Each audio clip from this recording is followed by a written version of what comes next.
혹시 누군가에게 깊은 상처를 받아서 도저히 용서할 수 없었던 경험이 있으신가요? 믿었던 친구에게 배신당했을 때, 사랑하는 사람에게 버림받았을 때, 혹은 가까운 가족에게조차 이해할 수 없는 말과 행동으로 상처를 받았을 때 말입니다. 그때 우리 마음속에서는 분노, 원망, 억울함이 끊임없이 일어납니다. 시간이 흘러도 쉽게 사라지지 않고 떠올릴 때마다 심장이 뛰고 잠 못 이루는 밤을 만들기도 하지요. 왜 나에게 그럴 수 있었을까? 내가 뭘 잘못했길래 하는 생각이 머릿속을 떠나지 않습니다. 더 힘든 것은 주변 사람들이 쉽게 말하는 것입니다. 이제 그만 잊어, 용서하고 넘어가. 시간이 지나면 나아질 거야. 하지만 당사자가 아니면 모릅니다. 그 상처가 얼마나 깊은지, 그 배신이 얼마나 아픈지를요.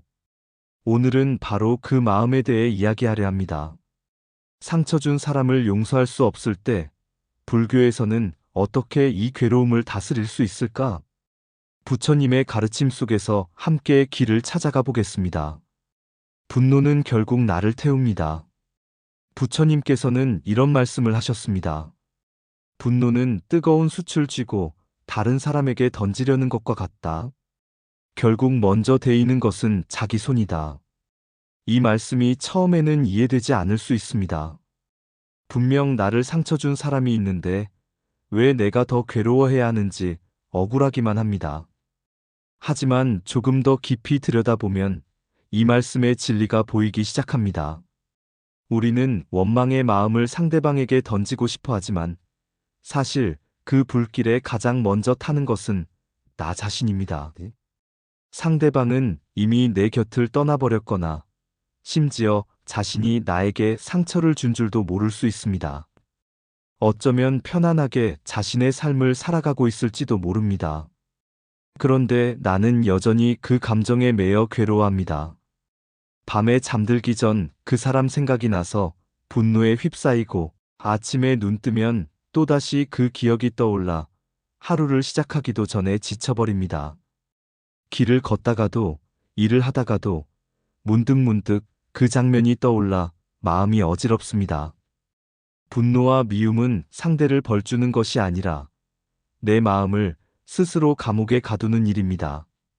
내가 그 사람을 미워하는 시간 동안 그 사람은 아무런 고통도 느끼지 않습니다. 오직 나만 괴로울 뿐입니다. 따라서 불교에서는 용서를 단순히 상대방을 위한 행위로 보지 않습니다. 용서는 내 마음을 자유롭게 하기 위한 수행입니다. 이것이 용서의 첫 번째 지혜입니다. 용서는 상대방에게 주는 선물이 아니라 나 자신에게 주는 선물입니다. 내가 계속 분노에 휩싸여 있으면 나의 현재가 과거의 상처에 갇혀버립니다. 하지만 용서를 선택하면 나는 그 감옥에서 벗어날 수 있습니다. 무상과 무아의 눈으로 바라봅니다. 우리가 용서하기 어려운 이유는 그 사람은 나에게 영원히 상처를 준 존재라는 집착 때문입니다. 그 사람을 생각하면 그때의 장면, 그때의 말, 그때의 표정이 마치 어제의 일처럼 생생하게 떠오릅니다. 그리고 그것이 전부인 것처럼 느껴집니다. 하지만 부처님께서는 모든 것은 무상하다고 가르치셨습니다. 세상의 모든 것은 변합니다. 그때의 그 사람, 그 행동은 이미 지나간 것입니다. 시간은 흘렀고, 계절은 바뀌었고, 세상도 변했습니다. 지금의 그 사람도, 지금의 나도 그때와는 다른 사람입니다. 그때 나를 상처 준 그 사람은 지금 어떤 삶을 살고 있을까요? 그 사람도 그동안 많은 일을 겪었을 것입니다. 기쁜 일도 있었을 것이고, 슬픈 일도 있었을 것입니다. 어쩌면 그때 자신이 한 행동을 후회하고 있을 수도 있고, 아니면 정말로 기억조차 하지 못할 수도 있습니다. 또한 부처님께서는 모든 것은 무아하다고 말씀하셨습니다. 즉, 고정된 자아란 존재하지 않는다는 뜻입니다. 그 사람의 잘못도 그 사람 전체가 아니라 수많은 조건이 모여서 나타난 한순간의 결과일 뿐입니다. 그 사람의 성격, 자라온 환경, 그때의 감정 상태, 삶의 조건들이 얽혀서 그런 행동이 나온 것입니다. 어린 시절 받았던 상처, 그날 겪었던 스트레스, 자신도 모르는 두려움과 불안, 이 모든 것들이 복합적으로 작용해서 그런 말과 행동으로 나타났을 수 있습니다. 물론 그 잘못이 정당화되는 것은 아닙니다. 아무리 힘든 상황이었다 해도 남에게 상처를 주는 것은 잘못입니다. 하지만 그 모든 것이 고정된 악의가 아니라 조건의 산물임을 알게 되면 마음이 조금은 가벼워집니다. 그 사람은 원래 나쁜 사람이야 라고 생각하는 것과 그 사람도 자신의 고통 때문에 그런 행동을 했구나 라고 생각하는 것은 전혀 다릅니다. 전자는 미움을 키우지만 후자는 이해의 여지를 엽니다. 용서는 화해가 아닙니다. 우리가 종종 착각하는 것이 있습니다. 용서하면 다시 그 사람과 예전처럼 지내야 하는 것 아닌가? 내가 용서하면 그 사람이 한 행동이 정당화되는 것 아닌가? 용서한다는 것은 그 일이 괜찮았다고 인정하는 것 아닌가? 이런 생각 때문에 많은 사람들이 용서를 두려워합니다. 용서하면 마치 내가 진 것 같고 상대방의 잘못을 묵인하는 것 같고 나 자신을 배신하는 것 같습니다. 그래서 계속 분노를 붙잡고 있습니다. 분노가 나를 지켜주는 방패라고 생각하면서 말입니다. 하지만 불교에서 말하는 용서는 그런 의미가 아닙니다. 용서는 상대방을 위해 하는 것이 아니라 나 자신을 자유롭게 하기 위해 하는 것입니다. 용서는 그 사람의 행동이 옳았다고 인정하는 것이 아닙니다. 여전히 그 행동은 잘못이고 그로 인한 상처도 실제합니다. 용서했다고 해서 반드시 다시 가까워질 필요는 없습니다. 필요하다면 거리를 두는 것이 더 지혜로운 선택일 수도 있습니다. 용서한다는 것이 그 사람을 다시 내 삶으로 초대해야 한다는 뜻은 아닙니다. 경계를 설정하는 것과 용서는 양립할 수 있습니다. 용서는 단지 이제 더 이상 그 일로 내 마음을 괴롭히지 않겠다는 결심입니다. 나는 이제 이 분노의 짐을 내려놓겠다는 선택입니다. 과거가 나의 현재를 지배하도록 두지 않겠다는 결단입니다. 어떤 사람들은 용서하지 않는 것이 정의를 지키는 일이라고 생각합니다. 내가 분노하고 있어야 그 사람의 잘못이 계속 기억되고 그것이 정의를 실현하는 것이라고 믿습니다. 하지만 부처님의 가르침은 다릅니다. 진정한 정의는 분노가 아니라 지혜에서 나옵니다. 용서는 약함이 아니라 강함의 표현입니다. 계속 미워하는 것은 쉽습니다. 분노에 휩싸여 있는 것은 어떤 면에서는 편안합니다. 익숙한 감정이니까요. 하지만 그것을 내려놓고 자유로워지는 것, 그것이야말로 진정한 용기가 필요한 일입니다. 불교 수행 중에는 자비관이라는 것이 있습니다. 상대방에게 당신이 행복하기를 바랍니다. 당신이 고통에서 벗어나기를 바랍니다. 하고 마음으로 기원하는 연습이지요. 이것을 메타 명상 또는 자의 명상이라고도 부릅니다. 처음에는 상처 준 사람을 떠올리며 이런 기원을 하는 것이 정말 어렵습니다.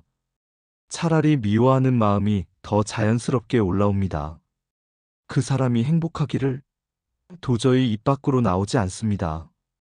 억지로 말하려고 해도 마음이 전혀 따라주지 않습니다.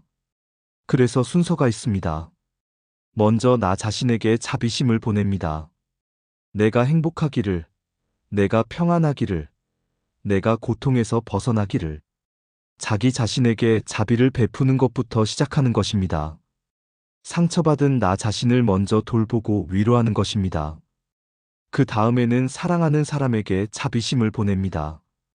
부모님, 자녀, 배우자, 가까운 친구를 떠올리며 그들의 행복을 기원합니다. 이것은 비교적 쉽습니다. 사랑하는 사람들의 행복을 바라는 것은 자연스러운 일이니까요. 세 번째로는 중립적인 사람에게 자비심을 보냅니다.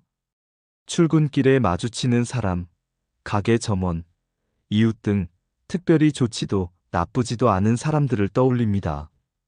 그들도 나처럼 행복을 원하고 고통을 피하고 싶어하는 존재임을 인식합니다. 그리고 마지막 단계에서 비로소 나에게 상처 준 사람을 떠올립니다. 처음에는 마음이 따라주지 않겠지만 조금씩 연습하다 보면 알 수 있습니다. 그 사람도 결국은 괴로움 때문에 그런 행동을 했을 수 있다는 것을요. 행복한 사람은 남을 해치지 않습니다. 마음이 평안한 사람은 다른 사람에게 상처를 주지 않습니다. 그 사람이 나를 상처 줬다는 것은 그 사람 자신도 고통스러웠다는 증거일 수 있습니다. 상처받은 사람이 다른 사람을 상처 주는 것입니다. 그는 어쩌면 어린 시절부터 사랑을 제대로 받지 못했을 수도 있고, 자신도 누군가에게 깊은 배신을 당했을 수도 있습니다. 두려움과 불안 속에서 살아가면서 자신을 지키기 위해 다른 사람을 공격하는 방식을 배웠을 수도 있습니다. 이렇게 생각한다고 해서 그 사람의 잘못이 없어지는 것은 아닙니다. 하지만 그도 불완전한 한 인간일 뿐이라는 것을 알게 될 때 증오의 마음은 조금씩 녹아내립니다. 미움이 이해로 바뀌고 분노가 연민으로 변화하기 시작합니다. 상처의 의미를 다시 써봅니다. 상처는 단순히 아픈 기억으로만 남을 필요는 없습니다. 불교에서는 고통조차도 깨달음의 기회가 될 수 있다고 가르칩니다. 연꽃이 진흙 속에서 피어나듯 우리의 지혜도 고통 속에서 자라날 수 있습니다. 그 상처를 통해 나는 무엇을 배웠나요? 어쩌면 인간관계에서 경계를 설정하는 법을 배웠을 수도 있습니다. 모든 사람을 무조건 믿어서는 안 된다는 것을 배웠을 수도 있습니다. 나 자신을 더 사랑해야 한다는 것을 깨달았을 수도 있습니다. 그 상처가 나를 더 강하게 만들었나요? 더 지혜롭게 만들었나요? 더 공감 능력이 있는 사람으로 만들었나요? 같은 아픔을 겪는 다른 사람들을 이해할 수 있게 되었나요? 상처의 의미를 다시 쓴다는 것은 그 일이 좋았다고 말하는 것이 아닙니다. 여전히 그것은 불행한 일이었습니다. 하지만 그 경험을 통해 내가 성장했다면 그 상처에는 또 다른 의미가 생깁니다. 단순히 나를 무너뜨린 사건이 아니라 나를 더 깊은 사람으로 만든 계기가 되는 것입니다. 부처님께서도 많은 고난을 겪으셨습니다. 데바다타라는 제자에게 배신당하기도 하셨고, 고향에서 추방당하기도 하셨습니다. 하지만 그 모든 경험이 부처님의 가르침을 더욱 깊게 만들었습니다. 고통을 직접 경험하셨기에 고통받는 중생들을 더 깊이 이해하실 수 있었습니다. 용서는 과정이지 단번에 되는 일이 아닙니다. 어떤 상처는 평생 흔적으로 남기도 합니다. 그리고 그것은 괜찮습니다. 용서했다고 해서 상처가 완전히 사라지는 것은 아닙니다. 흉터는 남을 수 있습니다. 중요한 것은 그 기억이 내 삶을 붙잡고 있지 않도록 만드는 것입니다. 상처의 기억은 있지만 그것이 더 이상 나를 괴롭히지 않는 상태. 떠올려도 예전처럼 분노가 치밀어 오르지 않는 상태. 그것이 바로 진정한 용서의 완성입니다. 어떤 날은 용서할 수 있을 것 같다가도 어떤 날은 다시 분노가 올라올 수 있습니다. 그것도 괜찮습니다. 용서는 직선으로 가는 길이 아닙니다. 앞으로 가다가 뒤로 물러서기도 하고 옆으로 비껴가기도 하는 구불구불한 길입니다. 자신에게 관대하세요. 아직도 용서하지 못했어라고 자책하지 마세요. 용서는 강요할 수 있는 것이 아닙니다. 억지로 용서하려고 하면 오히려 마음에 더 큰 상처가 생깁니다. 자신의 속도로, 자신의 방식대로 천천히 나아가면 됩니다. 때로는 전문가의 도움이 필요할 수도 있습니다. 너무 깊은 상처는 혼자 치유하기 어렵습니다. 상담사나 치료사의 도움을 받는 것도 지혜로운 선택입니다. 부처님께서도 홀로 수행만 하신 것이 아니라 제자들과 함께 서로 돕고 격려하며 수행하셨습니다. 용서했다고 해서 다시 상처받을 위험에 자신을 노출시켜야 하는 것은 아닙니다. 이것은 매우 중요한 지점입니다. 많은 사람들이 용서와 자기 보호를 양립할 수 없는 것으로 생각하지만 실제로는 그렇지 않습니다. 부처님께서는 자비와 함께 지혜를 강조하셨습니다. 자비만 있고 지혜가 없으면 자신을 해치게 되고, 지혜만 있고 자비가 없으면 냉혹해집니다. 용서는 자비이고 경계를 설정하는 것은 지혜입니다. 이 둘은 함께 가야 합니다. 상대방을 용서하되 다시 같은 상황이 반복되지 않도록 명확한 경계를 설정하세요. 나는 당신을 용서하지만 이런 행동은 더 이상 받아들일 수 없습니다 라고 말할 수 있어야 합니다. 이것은 이중적인 태도가 아니라 성숙한 태도입니다. 어떤 관계는 용서 후에도 거리를 유지하는 것이 필요할 수 있습니다. 특히 반복적으로 상처를 주는 사람, 자신의 잘못을 인정하지 않는 사람, 변화하려는 의지가 없는 사람과는 물리적, 정서적 거리를 두는 것이 현명합니다. 가족 관계에서는 이것이 특히 어렵습니다. 부모나 형제자매를 완전히 멀리할 수는 없지만 그렇다고 계속 상처받으며 지낼 수도 없습니다. 이럴 때는 제한적 접촉이라는 방법이 있습니다. 만나되 깊은 대화는 피하고 연락하되 일정한 거리를 유지하는 것입니다. 용서는 무조건적인 허용이 아닙니다. 용서는 과거에 대한 것이고 경계는 미래에 대한 것입니다. 과거의 그 일은 용서하지만 미래에 같은 일이 반복되지 않도록 나 자신을 보호하겠다는 태도가 건강한 용서입니다. 과거의 상처가 내 현재를 지배하게 두지 마세요. 부처님께서는 늘 말씀하셨습니다. 과거는 이미 지나갔고 미래는 아직 오지 않았다. 오직 지금 이 순간에 깨어 있으라. 이것이 바로 정념, 올바른 마음 챙김입니다. 지금 이 순간 나는 어디에 있나요? 과거의 상처 속에 있나요? 아니면 지금 이 순간에 있나요? 지금 이 순간 나를 괴롭히는 것은 과거의 사건 그 자체가 아니라 그 사건에 대한 나의 생각입니다. 부처님께서는 우리가 경험하는 고통의 대부분은 실제 사건보다 그 사건에 대한 우리의 생각에서 비롯된다고 하셨습니다. 상처를 준 사건은 이미 끝났습니다. 하지만 나는 그 사건을 계속 머릿속에서 재생하고 있습니다.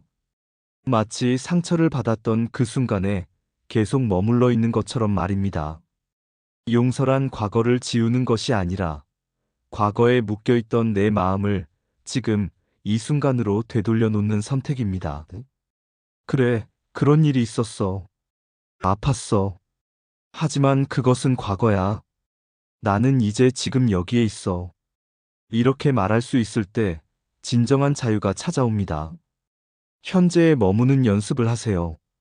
걸을 때는 걷는 감각에 집중하고, 먹을 때는 맛에 집중하고, 샤워할 때는 물의 감촉에 집중하세요. 이렇게 현재 순간에 온전히 머물 때 과거의 상처는 힘을 잃습니다. 용서하고 나면 무엇이 달라질까요? 극적으로 모든 것이 변하지는 않을 수도 있습니다. 하지만 분명한 변화가 있습니다. 마음이 가벼워집니다. 밤에 더 편안하게 잠들 수 있습니다. 아침에 일어날 때 더 평온합니다. 무엇보다 내가 나 자신의 주인이 된 느낌을 받습니다. 더 이상 과거의 상처가 나를 조종하지 못합니다. 더 이상 그 사람이 내 감정을 좌우하지 못합니다. 나는 자유롭습니다.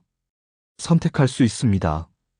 어떻게 느낄지, 어떻게 살아갈지를 스스로 결정할 수 있습니다.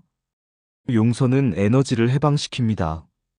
분노와 원망을 유지하는 데 드는 엄청난 에너지가 이제 다른 곳에 사용될 수 있습니다.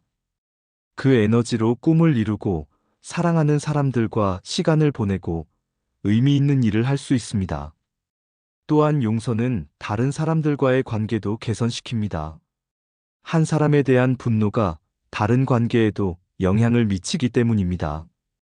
과거의 상처 때문에 새로운 사람들을 믿지 못하고 방어적이 되고 진정한 친밀감을 형성하지 못했다면 용서를 통해 이것이 치유됩니다. 용서한 사람은 더 깊은 공감 능력을 갖게 됩니다. 자신이 용서의 여정을 걸어왔기에 다른 사람의 고통도 더 잘 이해하게 됩니다. 같은 아픔을 겪는 사람들에게 진정한 위로를 줄 수 있게 됩니다. 상처가 지혜로 변화하는 것입니다. 상처 준 사람을 용서하는 일은 결코 쉽지 않습니다. 때로는 평생 걸릴 수도 있고, 때로는 완전히 되지 않을 수도 있습니다. 하지만 그 과정 자체가 이미 수행이고 우리를 자유롭게 하는 길입니다. 용서는 상대를 위한 것이 아니라 나를 괴로움에서 해방시키는 길입니다. 분노와 원망의 불길을 내려놓을 때 비로소 내 마음에도 평화가 찾아옵니다. 그 무거운 짐을 내려놓을 때 비로소 가볍게 걸어갈 수 있습니다. 용서는 하루아침에 이루어지지 않습니다. 천천히 한 걸음씩 나아가세요. 때로는 뒤로 물러서는 것처럼 느껴져도 괜찮습니다. 중요한 것은 방향입니다. 분노와 미움이 아니라 자비와 지혜를 향해 나아가고 있다면 그것으로 충분합니다. 그리고 기억하세요. 용서한다는 것이 그 사람의 행동을 정당화하는 것도 다시 관계를 회복해야 한다는 것도 아닙니다. 용서는 단지 이제 더 이상 이 일로 내 마음을 괴롭히지 않겠다는 나 자신과의 약속입니다. 마지막으로 부처님의 말씀을 전하며 오늘 이야기를 마치겠습니다. 미움은 미움으로 사라지지 않는다. 오직 자비로서만 사라진다. 이것은 2000년 전의 말씀이지만 지금도 여전히 진리입니다. 여러분의 마음이 자비와 지혜로 충만해져 어떤 상처도 더 이상 여러분을 얽매지 못하기를 진심으로 기원합니다. 여러분 모두가 분노의 감옥에서 벗어나 진정한 자유와 평화를 누리시기를 바랍니다. 감사합니다. 나무아미타불